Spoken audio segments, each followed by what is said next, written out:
درخت ہے اس کو اندر سے دیمک نے چاٹ لیا، اندر سے کھوکھلا ہو گیا، کسی بھی وقت وہ گر سکتا ہے۔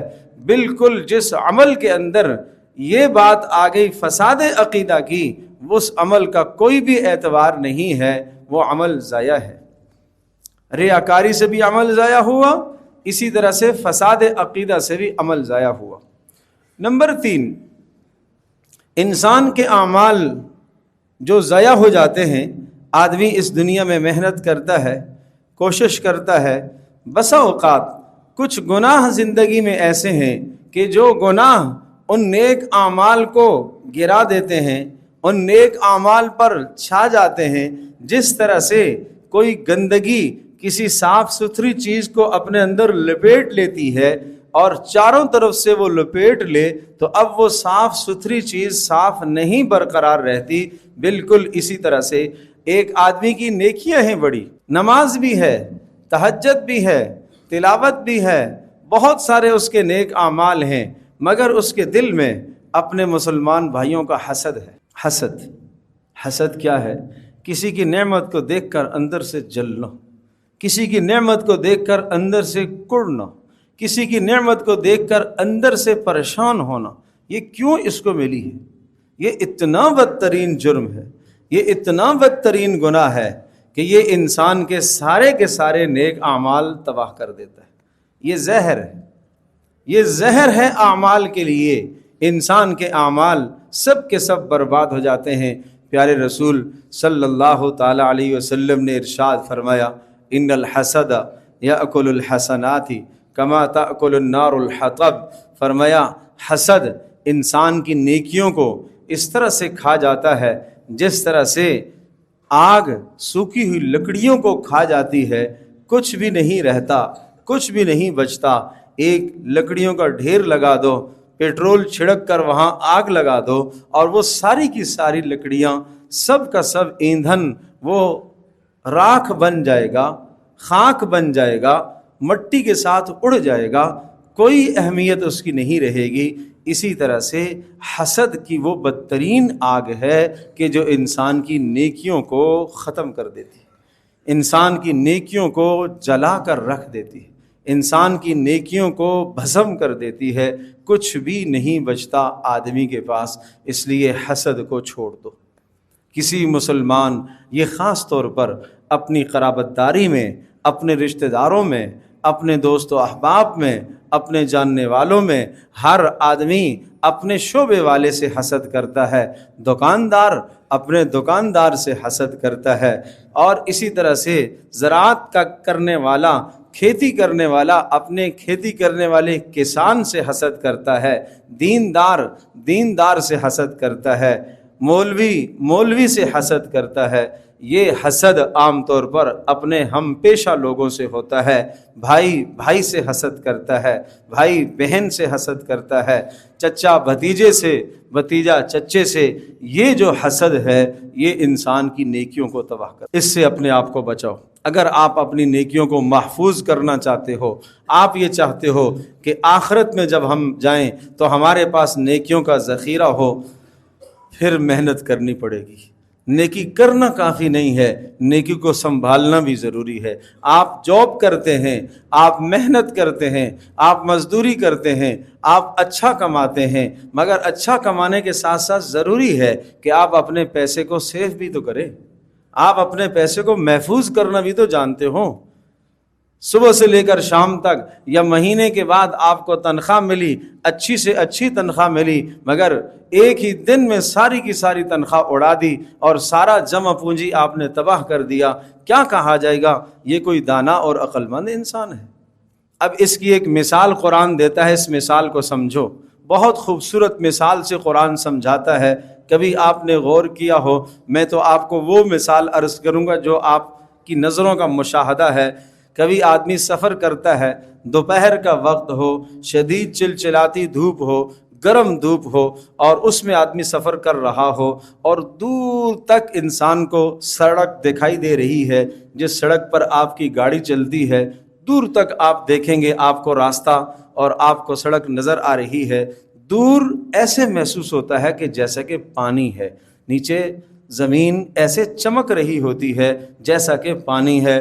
آدمی محسوس کرتا ہے کہ کوئی پانی کی نہر جا رہی ہے، مگر قریب پہنچتا ہے تو کچھ بھی نہیں ہوتا، وہ پانی نہیں ہوتا. قرآن کہتا ہے والذین کفروا اعمالهم کسراب بقیعۃ یحسبہ الظمآن ماء حتی اذا جاءہ لم یجدہ شیئا ووجد اللہ عندہ فوفاہ حسابا واللہ سریع الحساب.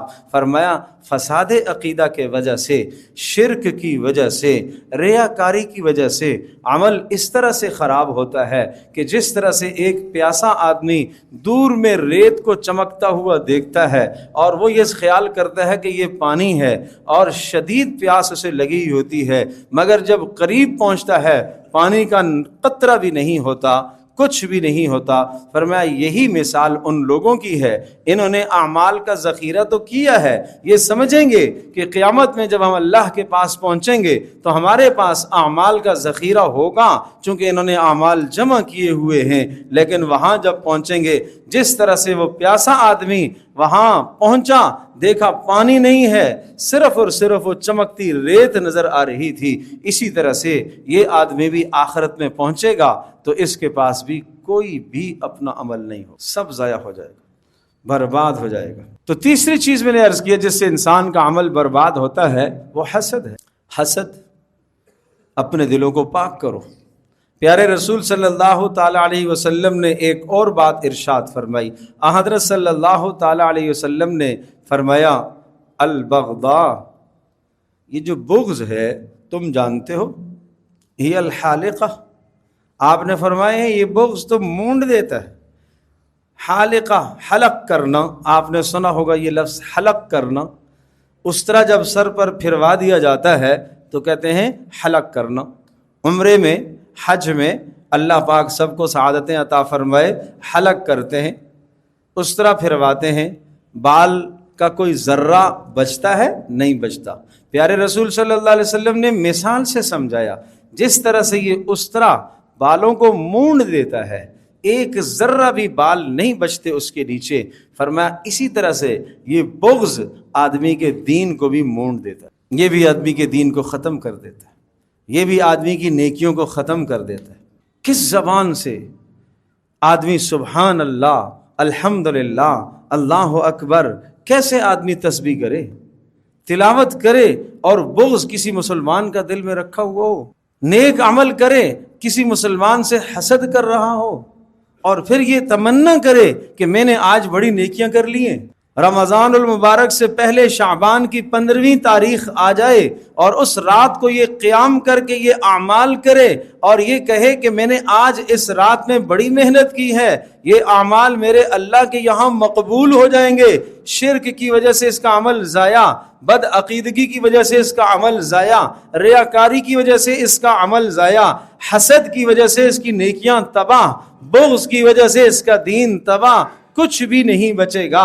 پیارے رسول صلی اللہ علیہ وسلم نے یوں بھی ارشاد فرمایا، وہ دو لوگ جن دو لوگوں نے آپس میں ناراضگی اختیار کی ہوئی ہوتی ہے، دنیا کی کسی بات کی خاطر 3 دن تک کو تو اجازت ہے، اگر 3 دن کے بعد بھی انہوں نے آپس میں صلح نہ کی اور اسی طرح سے ایک دوسرے کی نفرت کو اور ایک دوسرے کے بغض کو اور کینے کو دل میں پالے رکھا، نمازیں پڑھی ہیں، تلاوت کی ہے، شب برات پہ رات کو قیام کیا ہے، فرمایا سر سے ایک بالش بھی اوپر ان کے اعمال نہیں جائے.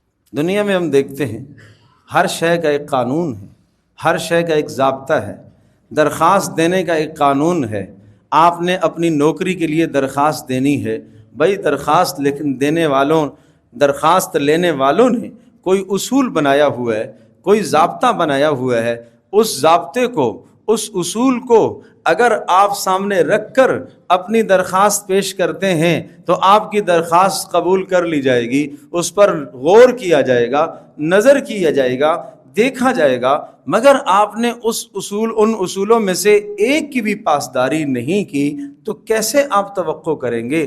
اللہ تبارک تعالیٰ نے اعمال کی قبولیت کے لیے کچھ اصول ضابطے بنائے ہیں، کچھ قوانین اللہ پاک نے بنائے ہیں، اگر ان قوانین کے مطابق بندہ عمل کرتا ہے تو وہ عمل اللہ کے یہاں پہنچتا ہے، قبول ہوتا ہے، اور اگر ان قوانین سے ہٹ کر عمل ہوتا ہے عمل رد کر دیا جاتا ہے۔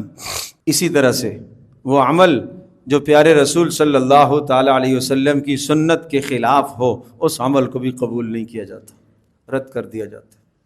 جس عمل میں بدعت کا شائبہ ہو، جس عمل میں بدعت کی آمیزش ہو، پیارے رسول صلی اللہ تعالی علیہ وسلم کی سنت مبارکہ سے ہٹ کر ہو، ہے تو بڑا خوبصورت، ہے تو اخلاص سے کیا ہوا، ہے تو بڑی محنت سے کیا ہوا، بڑی دل جمعی سے اور دل لگی سے یہ عمل اس نے کیا ہے، مگر ہے رسول اللہ صلی اللہ علیہ وسلم کی سنت کے خلاف، اس عمل کو بھی رد کر دیا جائے گا، مردود کر دیا جائے گا، رد کر دیا جائے گا، نہیں قبول کیا جائے گا۔ نماز جمعہ ہے، روزانہ ہم ظہر کے وقت میں 4 رکعتیں ادا کرتے ہیں اور جمعے کے دن ہم 2 رکعتیں ادا کرتے ہیں۔ اچھا 2 اور ادا کر دی، اگر آج بھی ہم نے 4 ادا کر دی، آپ سب کہیں گے نہیں بھائی نماز نہیں ہوئی، دوبارہ پڑھو۔ کیوں؟ اس لیے کہ پیارے رسول صلی اللہ تعالی وسلم کی تعلیم کے خلاف، آپ کی تعلیم کے خلاف۔ روزانہ ظہر میں جب ہم نماز پڑھتے ہیں تو امام آہستہ قرات کرتا ہے، مگر جمعے کو زور سے قرات کرتا ہے، اونچی آواز سے سورۃ الفاتحہ اور 7 سورت پڑھتا ہے۔ اگر آہستہ آواز سے قرات کر دی تو آپ سب کہیں گے نہیں جی نماز نہیں ہوئی، 2 کے بجائے 4 پڑھ لی تو کون سا میں نے جرم کیا ہے، کون سا کوئی گناہ کیا ہے، نماز ہی زیادہ کی ہے، تسبیح زیادہ ہوئی ہے، سجدے ہی زیادہ ہوئے ہیں اور رکوع ہی زیادہ ہوا ہے۔ آپ کہیں گے نہیں دوبارہ، کیوں؟ خلاف سنت۔ اذان ہوئی ہے، آخری کلمہ آپ نے پڑھا لا الہ الا اللہ، اس پر مؤذن نے اذان ختم کر دی، اگر مؤذن ملا دے ارے ہمیشہ لا الہ الا اللہ کے ساتھ محمد رسول اللہ جڑتا ہے، یہاں پر بھی محمد رسول اللہ جوڑ دیتا ہوں، کیا ہوگا؟ محمد ہی کا نام لیا ہے، رسول اللہ ہی کا نام لیا ہے، تو آپ کیا کہیں گے؟ اذان درست ہے؟ یہ غلط ہے۔ کیوں؟ اس لیے غلط ہے کہ سنت کے خلاف۔ تو یاد رکھیے گا جب عمل سنت کے خلاف ہوگا تو وہ عمل آپ کا رد کر دیا جائے گا، وہ دیکھنے میں خوبصورت کیوں نہ ہو، وہ دیکھنے میں اچھا کیوں نہ ہو، وہ دیکھنے میں بھلا کیوں نہ لگتا ہو، مگر وہ دیکھنے میں نیک ہی کیوں نہ ہو، یہ مت کہا کرو کہ کیا ہوا، میں نے کیا کیا۔ خلاف سنت کر کے آپ اس سے کیسے توقع کریں گے کہ یہ عمل اللہ کے یہاں مقبول ہے؟ وہ تو مردود ہے، وہ تو رد کر دیا جائے گا، وہ عمل اللہ کے یہاں قبول نہیں ہوگا۔ تو اس لیے بھائی ان اعمال سے، ان گناہوں سے اپنے آپ کو بچاؤ جن سے نیک اعمال ضائع ہو جاتے ہیں، ان گناہوں سے اپنے آپ کو بچاؤ جن سے نیک اعمال ضائع ہو جاتے ہیں، اور ان چیزوں سے بھی اپنے آپ کو دور رکھو جن سے آپ کے نیک اعمال ضائع ہو جاتے ہیں۔ شعبان کی 15ویں رات کو، جس کو ہم شب بارات کہتے ہیں، پیارے رسول صلی اللہ تعالی علیہ وسلم سے 3 باتیں ثابت ہیں، مگر جس طرح سے ثابت ہیں اسی طرح سے ثابت کرو۔ فرض کو فرض کا درجہ دیا کرو، سنت کو سنت کا درجہ دیا کرو، مستحب کو مستحب کا درجہ دیا کرو۔ مستحب کو تم فرض پر لے کر آؤ گے تو یہ بھی رسول اللہ صلی اللہ علیہ وسلم کے دین کے اندر تبدیلی کر دی آپ نے۔ جس چیز کو رسول اللہ صلی اللہ علیہ وسلم نے مستحب کا درجہ دیا ہے اس کو فرض کا درجہ مت دو۔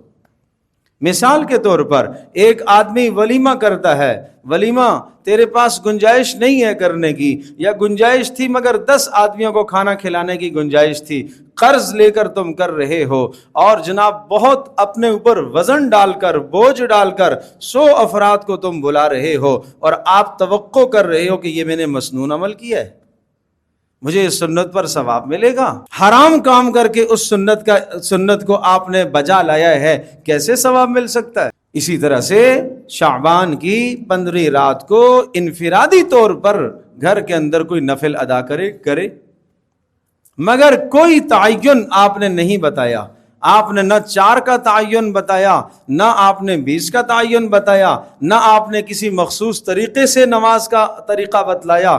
جیسے عام دنوں میں نماز پڑھی جاتی ہے اسی طرح سے گھروں میں نوافل کا اہتمام ہو جائے۔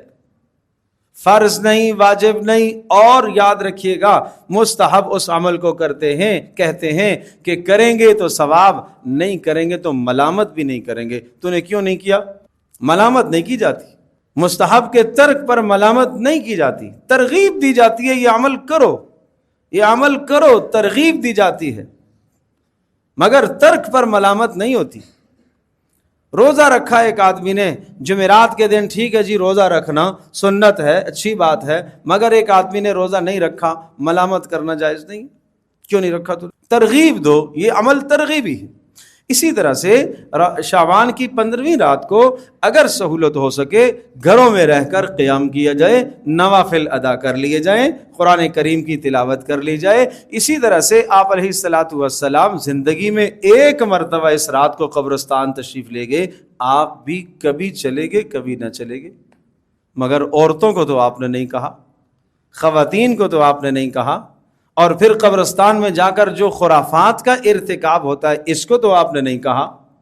ابوبکر صدیق رضی اللہ تعالی عنہ کا وصال جب ہونے لگا، حضرت عائشہ رضی اللہ تعالی عنہا نے اپنے والد محترم ابوبکر صدیق رضی اللہ تعالی عنہ کے لیے کفن کا انتظام کرنا چاہا اور نئی چادروں کی تمنا فرمائی، تو فرمایا عائشہ پریشان کیوں ہوتی ہو؟ اگر نئی چادریں میسر ہو گئیں تو کسی حاجت مند کو دے دینا، میری وہ جو 2 پرانی چادریں ہیں ان کی دھو کر میرا کفن بنا دینا۔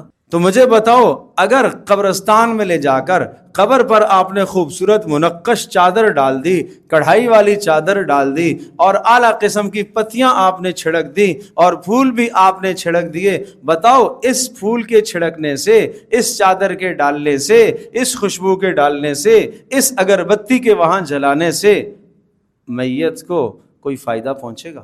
جنازہ یہاں ہم ادا کرتے ہیں، جنازے کے اوپر، چارپائی کے اوپر آپ چادر ڈالتے ہو اور اس چادر پر اللہ کا نام لکھا ہوا ہوتا ہے اور اس چادر پر سورۃ الفلق اور سورۃ الناس لکھی ہوئی ہوتی ہے۔